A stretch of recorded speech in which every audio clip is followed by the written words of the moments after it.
ఉయ్యాల జంపాల మూవీతో హీరోగా పరిచయమైన రాజ్ తరుణ్ పెద్ద హీరో అవుతాడని అందరూ అనుకున్నారు. టాలీవుడ్ కి మరో లవర్ బాయ్ దొరికేశాడు అని మురిసిపోయారు. పైగా మాటల్లో ఎటకారంతో టాలీవుడ్ కి కొత్త రకం కామెడీని పరిచయం చేశాడు. ఫస్ట్ సినిమా తర్వాత ఒకటి అర మూవీస్తో హిట్ అనే టాక్ తెచ్చుకోలేకపోయినా పర్వాలేదు అనిపించుకున్నాడు. ఇక ఆ తర్వాత నుంచి ఫ్లాప్ మీద ఫ్లాప్ తీసి ఏం సినిమాలు తీస్తున్నాడయ్యా అనిపించేలా చేశాడు రాజ్ తరుణ్. ఆ మధ్య ఓ కారుతో యాక్సిడెంట్ చేసి హెల్ప్ చేయటం మానేసి కారును వదిలేసి పారిపోతే పాపం పిల్లోడికి ఎంత భయమో అని అనుకున్నారు. కాని ఎవరికీ తెలియని మరో యాంగిల్ కూడా ఈ బాబులో ఉందని ఈయనగారి లవర్ చెప్పేవరకు తెలియలేదు. రాజ్ తరుణ్ తనను మోసం చేశాడంటూ డైరెక్టుగా పోలీస్ స్టేషనుకు వెళ్లిన లవర్ లావణ్య రిటర్న్ కంప్లైంట్ ఇచ్చింది. తనను ప్రేమించి పెళ్లి చేసుకుంటానని నమ్మించి ఇప్పుడు వేరేవారితో ఉంటున్నాడని నార్సింగ్ పోలీసులకు ఆమె ఫిర్యాదు చేసింది. నన్నే పెళ్లి చేసుకుంటానని ముందునుంచి నన్ను నమ్మించాడు. ఇప్పుడు ముఖం చాటేశాడు అంటూ వాపోయిందామె. ఇదేంటని నిలదీయటానికి ఫోన్ చేస్తున్నా తన కాల్ లిఫ్ట్ చేయటం లేదని ఆరోపిస్తుంది లావణ్య. పదే పదే కాల్ చేస్తున్నానని, నా నెంబర్ బ్లాక్ లిస్టులో పెట్టేశాడు అని ఫిర్యాదులో పేర్కొంది. గత 11 ఏళ్లుగా తాను రాజ్ తరుణ్తో రిలేషన్షిప్లో ఉన్నట్టు వివరించింది. శారీరకంగానూ ఒకటయ్యాం, ఒకే ఇంట్లో కలిసి ఉండేవాళ్లం. రాజ్ తరుణ్ తన కొత్త సినిమాలోని హీరోయిన్తో ఎఫైర్ పెట్టుకున్నాడు.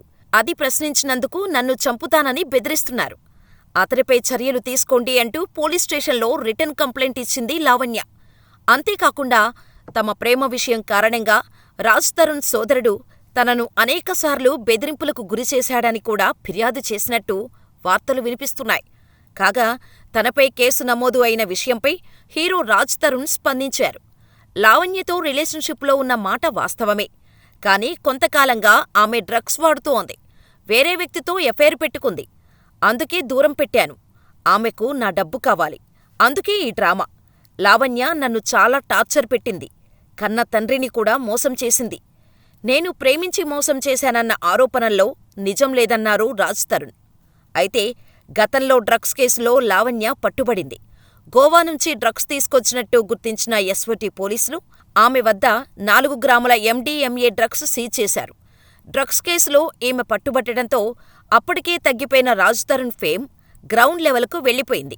ఈ కారణంతోనే ఆమెను దూరం పెట్టినట్టు కనిపిస్తోంది. కొత్తగా అమల్లోకి వచ్చిన చట్టం ప్రకారం ఇలా ప్రేమించి పెళ్లి చేసుకుంటానని మోసం చేస్తే కఠిన కారాగార శిక్ష వేసే అవకాశం ఉంది. మరి రాజ్ తరుణ్ కేసులో పోలీసులు, న్యాయస్థానం ఎటువంటి చర్యలు తీసుకుంటుందో చూడాలి. మరి రాజ్ తరుణ్ లావణ్యను మోసం చేశాడని మీరు అనుకుంటున్నారా? వీరి కేసుపై మీ అభిప్రాయమేంటో మాకు కామెంట్ చేసేయండి.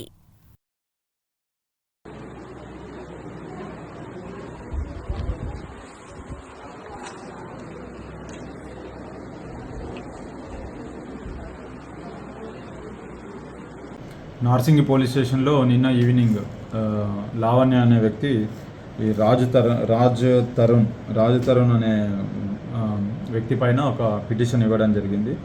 వీళ్ళిద్దరు కూడా 2014 నుంచి రిలేషన్లో ఉన్నట్టుగా, ఇప్పుడు ఈ లావణ్యని రాజ్ తరుణ్ అనే వ్యక్తి వదిలేసి వెళ్ళిపోయిండు. సో వేరే అమ్మాయితో ఉన్నాడు, కలిసి ఉంటున్నాడు.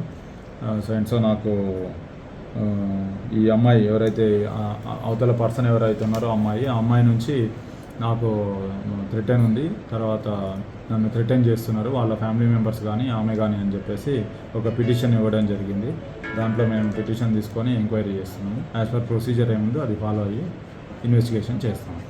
ఈమె పైన గతంలో ఈమె పైన ఇక్కడ డ్రగ్స్ సంబంధించిన ఒక కేసు ఉండేది. దాంట్లో ఇన్వెస్టిగేషన్ అది కూడా ఉంది. యాజ్ పర్ ప్రొసీజర్ ఏముందో చేస్తాము. నార్సింగి పోలీస్ స్టేషన్లో నిన్న ఈవినింగ్ లావణ్య అనే వ్యక్తి ఈ రాజ్ తరుణ్ అనే వ్యక్తి పైన ఒక పిటిషన్ ఇవ్వడం జరిగింది. వీళ్ళిద్దరు కూడా 2014 నుంచి రిలేషన్లో ఉన్నట్టుగా, ఇప్పుడు ఈ లావణ్యని రాజ్ తరుణ్ అనే వ్యక్తి వదిలేసి వెళ్ళిపోయిండు. సో వేరే అమ్మాయితో ఉన్నాడు, కలిసి ఉంటున్నాడు. సో నాకు ఈ అమ్మాయి ఎవరైతే అవతల పర్సన్ ఎవరైతే ఉన్నారో ఆ అమ్మాయి నుంచి నాకు థ్రెటన్ ఉంది, తర్వాత నన్ను థ్రెటన్ చేస్తున్నారు వాళ్ళ ఫ్యామిలీ మెంబర్స్ కానీ ఆమె కానీ అని చెప్పేసి ఒక పిటిషన్ ఇవ్వడం జరిగింది. దాంట్లో మేము పిటిషన్ తీసుకొని ఎంక్వైరీ చేస్తున్నాము. యాజ్ పర్ ప్రొసీజర్ ఏముందో అది ఫాలో అయ్యి ఇన్వెస్టిగేషన్ చేస్తాం.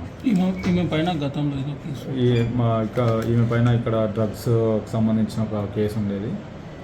దాంట్లో ఇన్వెస్టిగేషన్ అది కూడా ఉంది. యాజ్ పర్ ప్రొసీజర్ ఏముందో చేస్తాం.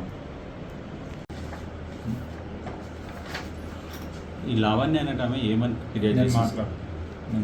మళ్ళీ రీస్టార్ట్ చేస్తాను. నిన్న ఈవినింగ్ లావణ్య అని చెప్పేసి ఈమె ఈ రాజ్ తరుణ్ అనే వ్యక్తి పైన ఒక పిటిషన్ ఇవ్వడం జరిగింది నార్సింగి పోలీస్ స్టేషన్లో. ఈ లావణ్య అనే వ్యక్తి ఈ రాజ్ తరుణ్తో ఒక ఇద్దరు కలిసి రిలేషన్లో ఉన్నట్టుగా, ఆ రిలేషన్ తర్వాత ఈ రాజ్ తరుణ్ అనే వ్యక్తి ఇంకొక అమ్మాయితో ఉన్నాడు, ఆమెతో కలిసి ఉంటున్నాడు. సో నన్ను వదిలేసి వెళ్ళిపోయిండు. అవతల ఎవరైతే అమ్మాయి ఉన్నారో ఆ అమ్మాయి ఆమె కానీ ఆమె రిలేటివ్స్ కానీ ఈమెని థ్రెటన్ చేస్తున్నట్టుగా ఒక పిటిషన్ ఇచ్చింది. దాని మీద మేము ఒక పిటిషన్ రిసీవ్ చేసుకొని ఎంక్వైరీ చేస్తున్నాం. ఎంక్వైరీలో ఆమె ఇచ్చిన దానికి అలిగేషన్స్కి ఏమన్నా ఎవిడెన్స్ కానీ అది కానీ ఉంటే యాజ్ పర్ ప్రొసీజర్ ఏముందో అది ఫాలో అయ్యి ఇన్వెస్టిగేషన్ చేస్తాం. గతంలో లావణ్య మీద కూడా కొన్ని డ్రగ్స్ కేసు ఒకటి ఉండే, అది ఈమె సహజీవనం చేస్తుందా, అతని భార్యగా ఉంటుంది సార్? మేము రిలేషన్షిప్లో ఉన్నామని చెప్తుంది. అది చూస్తాం, మేము ఎంక్వైరీ చేస్తాం.